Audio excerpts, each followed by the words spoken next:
What nerdigans, this is the one and only Packer Girl 89, and today's Anime Nerdigan live reaction video is going to be for March Comes In Like a Lion Season 2 Episode 3.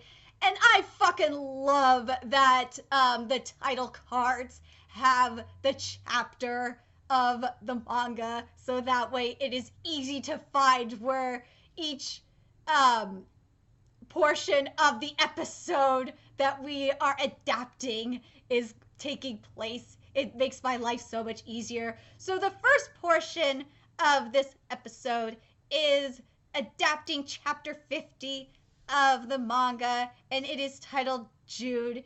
And we have Mizumi, and we have Matsumoto like playing around. I fucking love them. They are like the best bros. They are just fucking awesome. They're playing around with Kumakura's shoes, because Kumakura's shoes are like twice the size of everyone else's. And I don't blame them. Like, look how big they fucking are. And like, and I love how this anime is just amazing. Like, I swear to God, I'm sorry, Boku no Hero Academia / My Hero Academia. March Comes In Like a Lion is just beating you, man, in terms of manga to anime adaptation in general. This is probably going to be my anime of the year, because this anime fucking takes this manga, and the way it adapts it is just so perfect. And like, it takes it to a whole nother level. Yes, I know My Hero Academia does the same thing, but what My Hero Academia does is they do like filler. They put like little bits of filler in there. And the thing is with March Comes In Like a Lion, they don't really do that much filler. They do way less filler than My Hero Academia does. And I love it. I love them. They're just, dude, fucking Matsumoto and Mizumi just like playing around. And like, I agree with them. Like, Kumakura, like with how big Kumakura's feet are, like, dude, it's no wonder he kicked a fucking hole in the wall.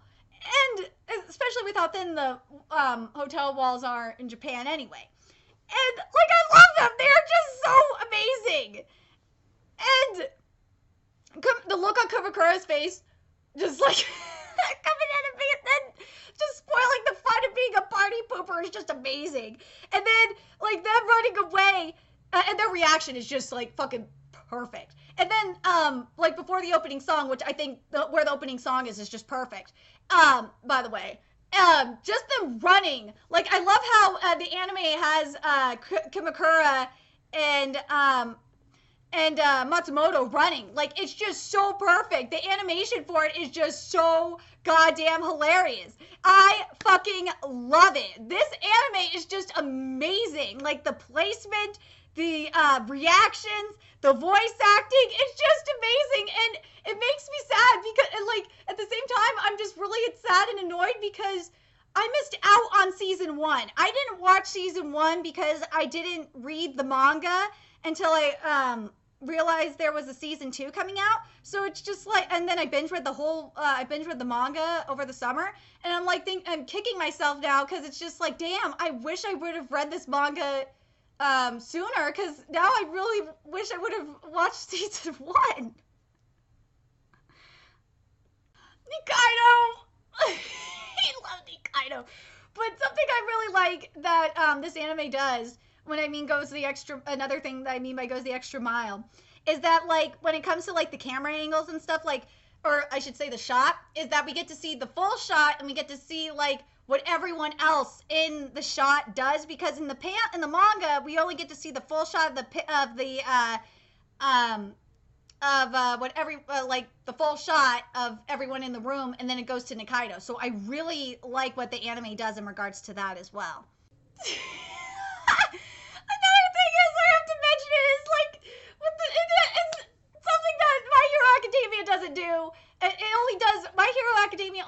like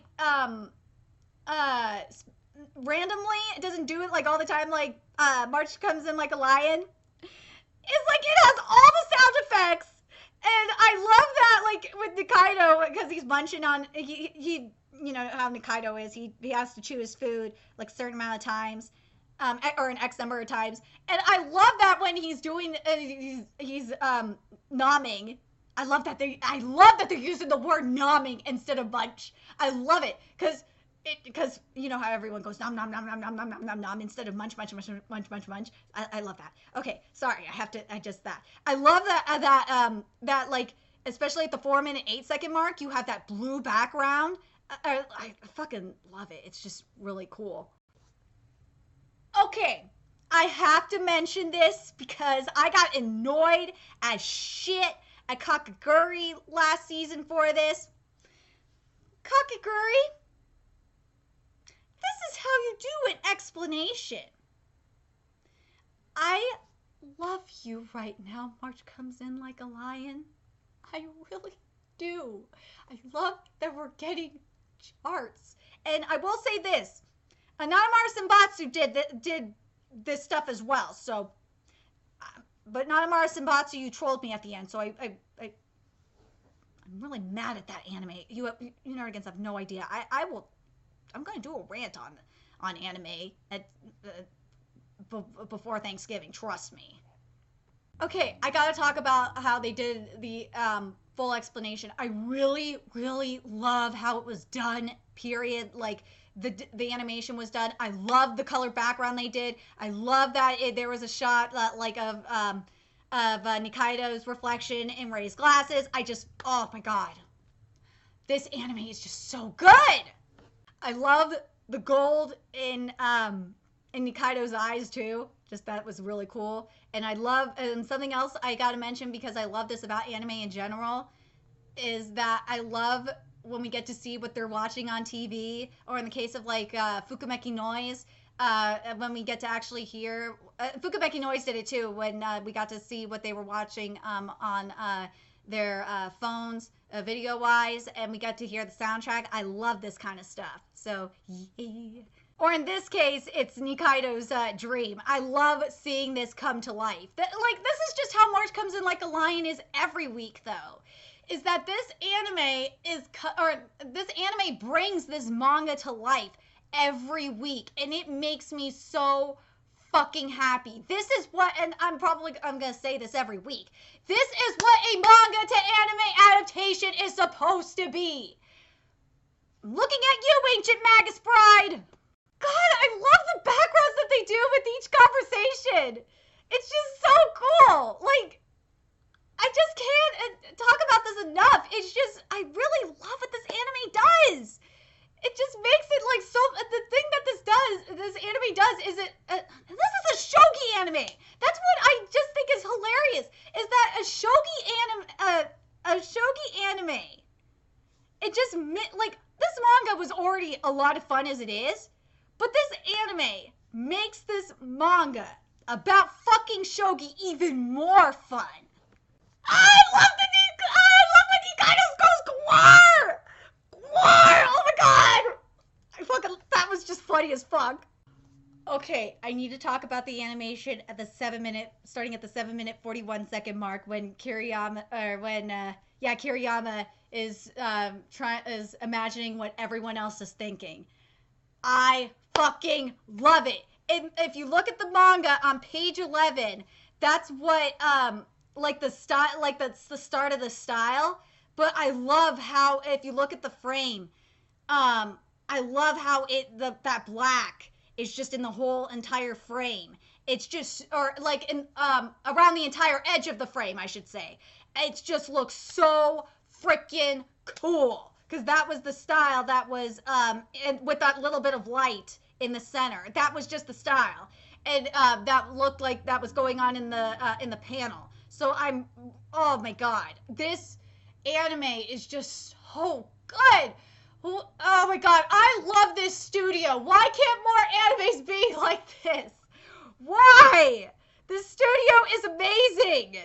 Oh my god. Okay, I love with Nikaido, when Nikaido says that we're dear friends and rivals, and like the anime, what it does, like it just like goes, it says it has like this fire in Nikaido's eye, and it just goes, it says in Japanese, it says dear friend, rivals, dear friend, and it's like all fire on in the frame. And that was just so cool.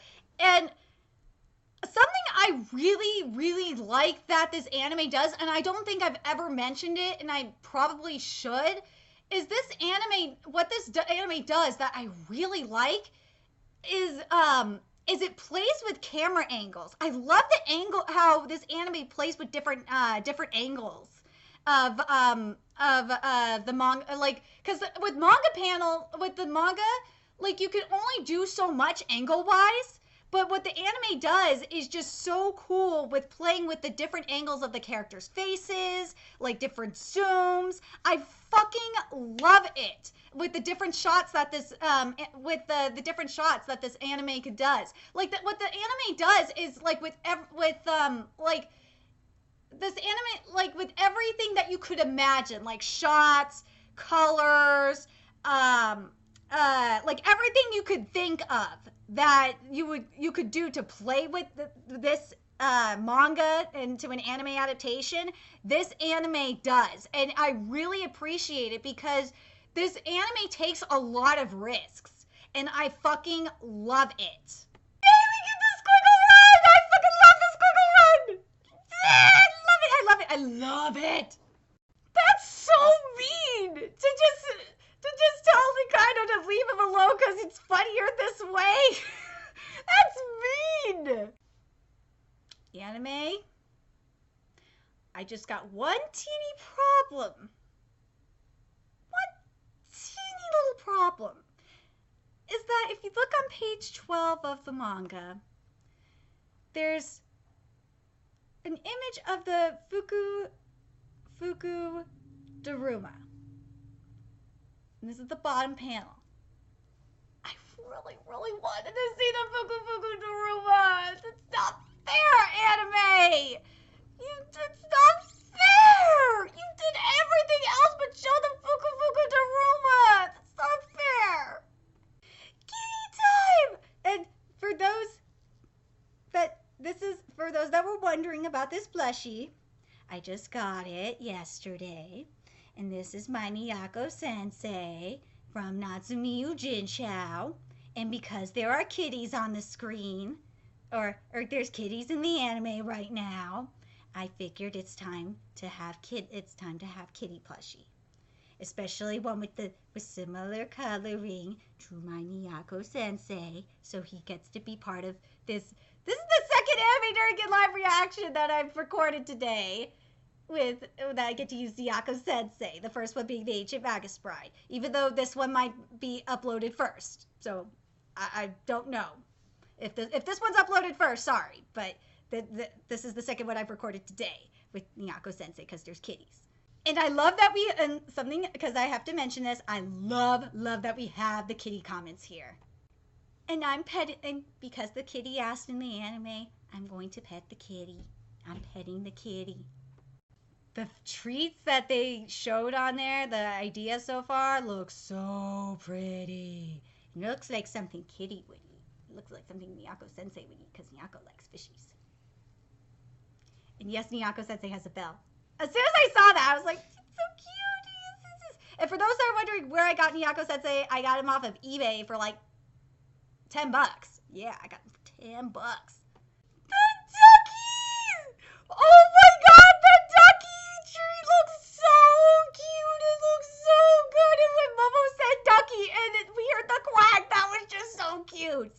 That'd be so mean if the ducky was submerged in the jello. That's so mean. It's like, oh my god, that would be so mean.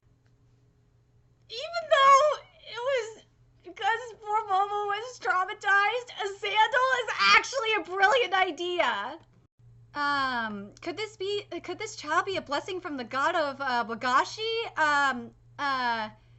Was skipped? Okay.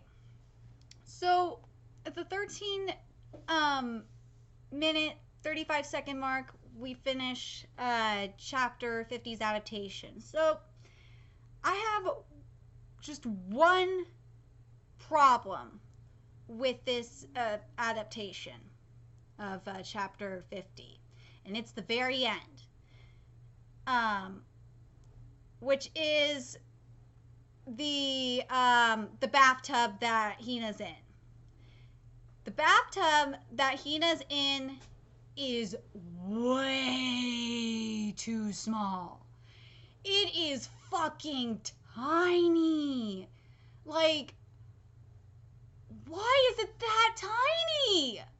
Like like everything else, and you know, yeah, we didn't get to see the treats, one of the treats, but other than that, like everything else was perfect, but that bathtub was just way too small.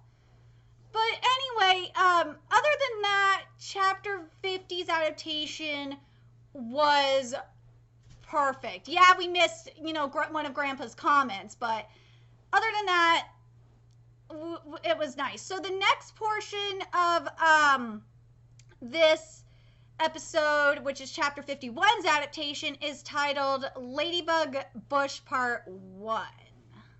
And that is actually the same title as chapter 51, which I think is great because so far this season, the chapter titles for the most part, or the episode titles for the most part, have been different from the chapter titles. So I'm glad that we're getting the same chapter titles. So there you go. So that episode, the chapter 51 adaptation officially starts at the 13-minute 36-second mark. And no, I would not buy an egg salad sandwich even if someone said that it was good.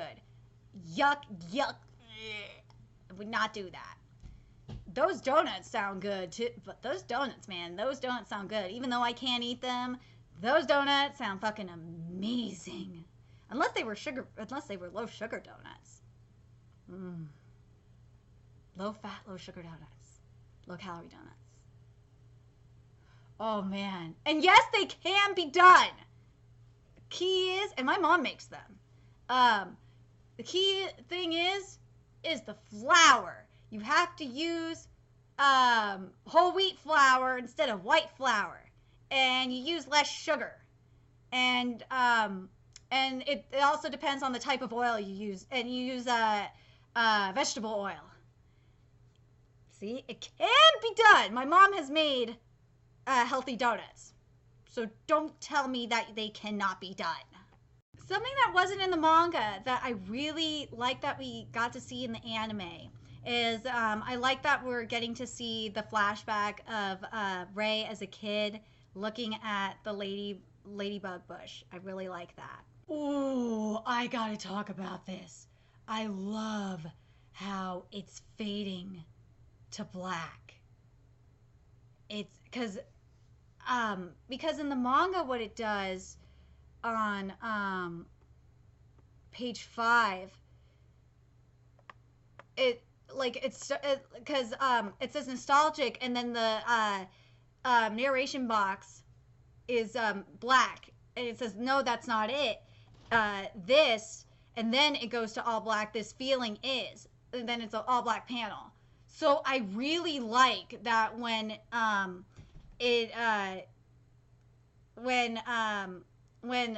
Rei starts narrating, no, that's not it, that's when the screen starts, when it starts fading to, that's when it starts fading to black and then goes to the complete black screen at this feeling is. That was beautiful. Beautiful anime. I am so impressed right now. Okay, I need to make a correction. I need to correct myself. Yes, we do get because I said we didn't get a flashback to Rei as a kid. Yes, we do. But at that particular part where when Rei was saying it was he didn't see one in a long time, and this was a minute ago, we didn't see when he was saying that he hasn't seen one since elementary school, there wasn't a flashback of Rei as a kid at that point in the manga.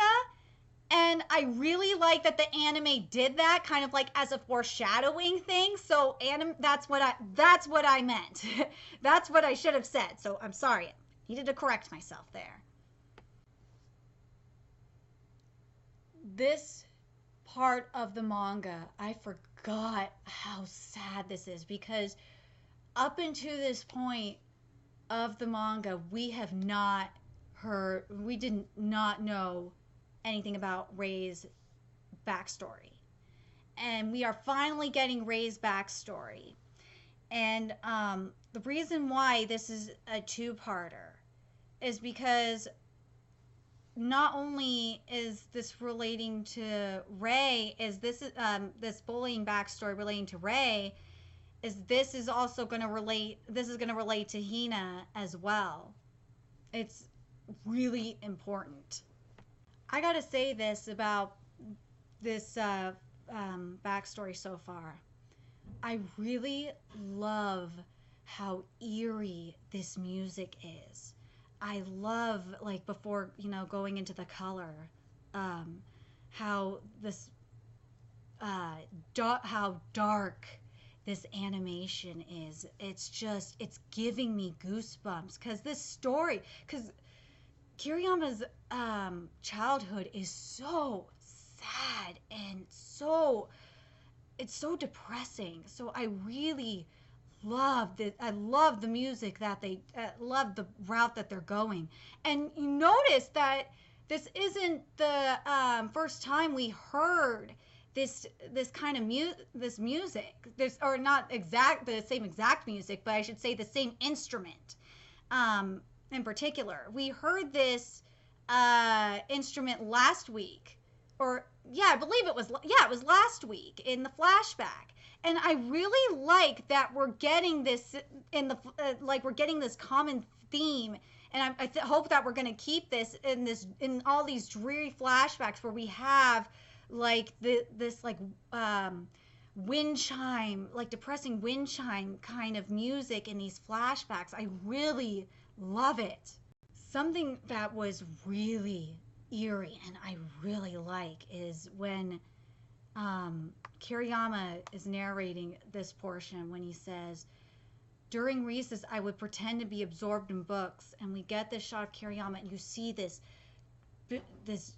dark shadow. There's the shadow in the manga, but on page 9 when in the panel, but you see this giant shadow overshadowing him, because this is the darkness, his inner demons, or his inner darkness that he's hiding. That's what I feel like the shadow represents, the giant shadow that's being casted. I really love it. I gotta talk about the transition, and this is at the 18-minute 23-second mark, to when Kiriyama's talking about his Koda mother.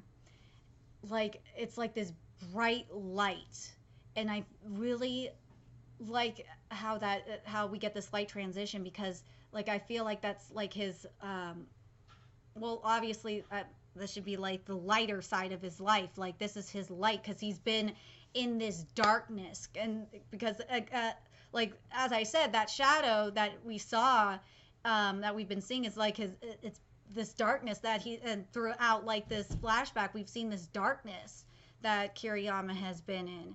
And I just want to make sure I'm right on this before I say what I'm about to say my thought on this. And you notice at this particular scene as well, we transition into this light-hearted, beautiful guitar music. And again, it's symbolized, and I really love how the anime is doing this. It's symbolizing this, he's gone from this darkness of his past into this light. He's out of this darkness, and it's so important, because I know I'm spoiling this, but I have to mention it, is what Kiriyama is going to be doing is because it was hinted at the end. It was foreshadowed at the end of chapter 50, because Hina is going through bullying as well. Kiriyama is going to be helping Hina get out of this darkness that she's in and into her light, and into the light. He's going to be helping her through this. And just, I really love how Kiriyama's story is being animated. I love how we're seeing this darkness, the symbolization that's going on here with this darkness, and it's going, and how it's going into this light. The symbolization that's being done is just so well, it's just well done. I love how the sound that's being reflected in the animation. I love how it's being reflected, like, subtly in the animation, being well, it was blatantly reflected in the animation earlier on, because reason why I'm saying that is when you saw Kiriyama's, you know, when he first started off, his what this feeling, and and it was like all black, and it went into talking about, you know, his parents and sister dying, and going in and talking about the shogi, going into the shogi family, and going into the school and being alone. It was this darkness. It was like, you know, dark, and and you noticed how it like transitioned into, you know, and you had this eerie music of like and this darkness that Kiriyama is trapped in, and how it's like slowly going into this light, and going into lighter colors, and the music is going from like this dark, and similar to the, as I said, similar to the darker music we had in the flashback when Kiriyama was standing up to Goto to, you know, protect his adopted sister, so to speak. Or I should say his shogi sister. You go from this dark, or this, not dark, I should say eerie wind chime music, into this light guitar, a lighthearted guitar. It's just so, and then you notice that the color is just so, and like with the transition, you have this bright light and this lighthearted guitar. I just really love this transition. It's just so beautiful. I really love this from the darkness into the light. I really love it. It's beautiful. If you pause, I know this video is a lot longer than it should be, but I just have to admire it. It's just so well done. And if you pause it at the 18-minute 34-second mark, when you know, when you see when Kiriyama is narrating, and he says she always smiled with a worried expression. Notice how bright the color is, the colors are. That's his light. And you're gonna know, and I got a feeling we're gonna have the same kind of color. We're gonna have the same, you're gonna see a similar theme.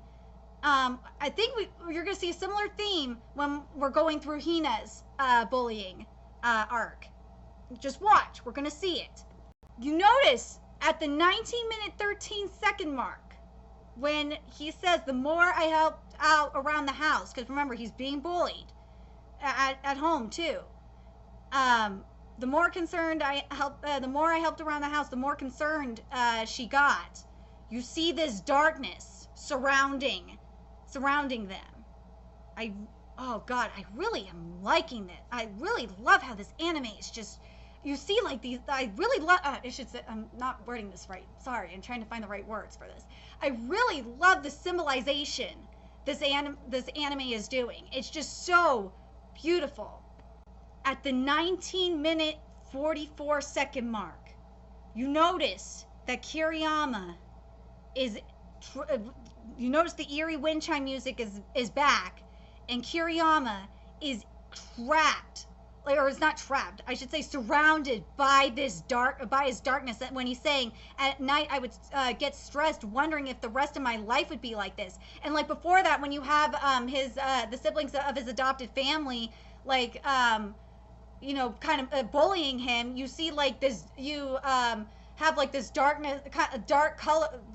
Well, you don't have the dark shadows, but like that's surrounding Kiriyama, so to speak, but you have like the dark color palette surrounding them. And I really love how this, again, I love how this anime is doing this. It's just so well done. The symbolization is just beautiful.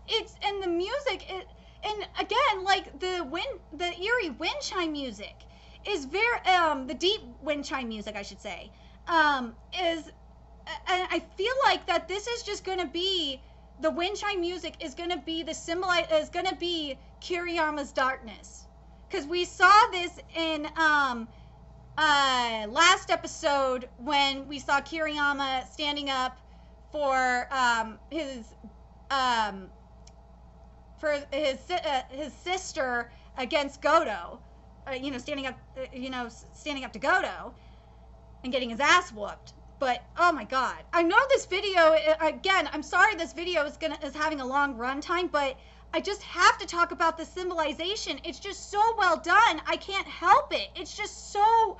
I just have to talk about it. It's just so beautiful and so well done. I can't. I feel like I have to go more in depth about it because I don't know if any other anime tuber that's reviewing or doing a live reaction to this is going to talk about it. This is in the manga too, so I didn't realize it at the time when I read the manga, but I'm gonna mention it now, because it makes a lot, it just clicked as I'm talking about this, is if you notice, like, when he's talking about the shogi board and the shogi's all he's clinged on to, is that you notice how it's animated, like the water is all dark and the shogi board and is light. Like he's drown. If it wasn't for shogi, he'd be drowning in his own darkness. Kiriyama would be drowning in his own demons. That's what that symbolizes, and I fucking love it. I love it in the manga now that I am realizing, as I'm watching this, having this realization what it is, what's really going on. I really am appreciating it a lot more, and I fucking am just enjoy. It just makes me appreciate the creativity and the metaphors that are happening right now. It's just amazing. I really, when he's going into about like that he would study every move, and Kiriyama's talking about he would read all of the books in his adopted father's study.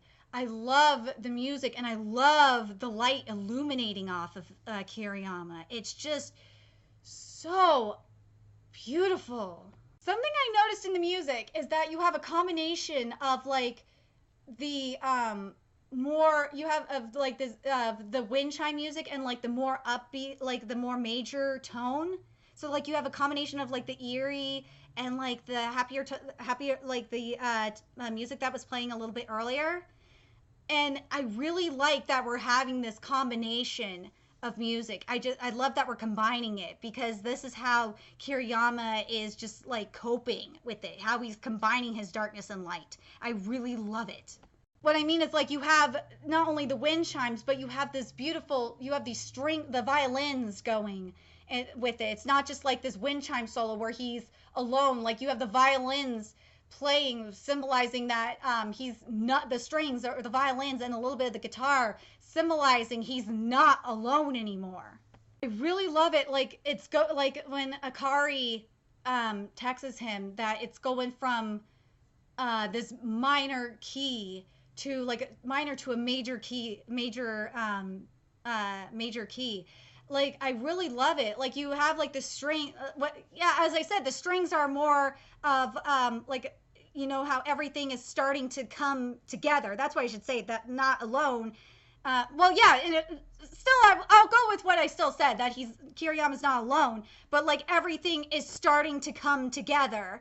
But the strings are still playing in a minor key. But then as soon as like Akari you see that message from Akari, it's starting to go in you hear that major key playing, and you're just like, there's his happy, you know, because remember the sister, hold on a second, the Kawamoto family is his happiness. That's where he feels like he belongs. And that I love that. It's just, I love how the music really sets the music is doing what it needs to do, or what it needs to do and more. I love it. this and this episode, I will especially say chapter 51's adaptation, the second half of this episode, probably has to be my favorite so far this season. Probably my favorite of any anime I have watched this year. I will go that far. Because what this portion of this episode did with its symbolization, how it used its animation, how it's used, like, the colors, and I'm talking about the color palette, how it used its color palette, how it used its music to symbolize the darkness that Kiriyama was going through, and how he came to, how he was alone and how he came to the light. That was just fucking beautiful, and I love it. This was this second half, or this adaptation was the best fucking adaptation I've watched this year. I'm gonna say it right now. This was gorgeous. This did everything and more. This went beyond what I expected from a manga to anime adaptation. Yes, I know people are gonna say the Ancient Magus Bride is amazing and shit like that. And I know you nerdigans are like, but Packer Girl, what about the first portion of the episode? Yeah, I know. It was good. The first portion of this episode was really good. But the thing is that this chapter 51's adaptation was so brilliant. How it used its animation, how it used its music to tell Kiriyama's story was just so brilliant. It was so genius. It took my breath away. I just cannot praise it enough. I'm trying so hard not to cry. I really am, because it was that beautiful. I really am. I'm trying not to cry. And I really hope that they do something like that. I'm really looking forward to how they do Hina's arc. I really am. I really am looking forward to this. I really want to buy this soundtrack. It makes me want to buy this soundtrack just because of this episode. Let me know your thoughts in the comment section below. What did you guys think of this episode? What did you guys think of Kiriyama's backstory? This was my favorite. I'm going to say it right now. This was my fucking favorite adaptation of a chapter this year. I have to say it right now. From the symbolism to the color palette to this from how the color palette did the symbolism of this chapter, how it got the message of this chapter, the color palette, the animation, the fucking music got the message of this chapter perfectly. Let me know your thoughts in the comment section below. And remember to like, comment, share, and subscribe to Nerdigans Inc. If you love what I'm doing and want to contribute to my channel expansion, there's a few ways you could do that. You could donate to my PayPal, Patreon, or purchase something off my Amazon wishlist. All that's in the description box below. Also, make sure you follow me on Twitter. Follow my Twitch channel. Friend me on PlayStation Network. All that's in the description box below as well. Till next time, Nerdigans, I'll be seeing you later. Bye!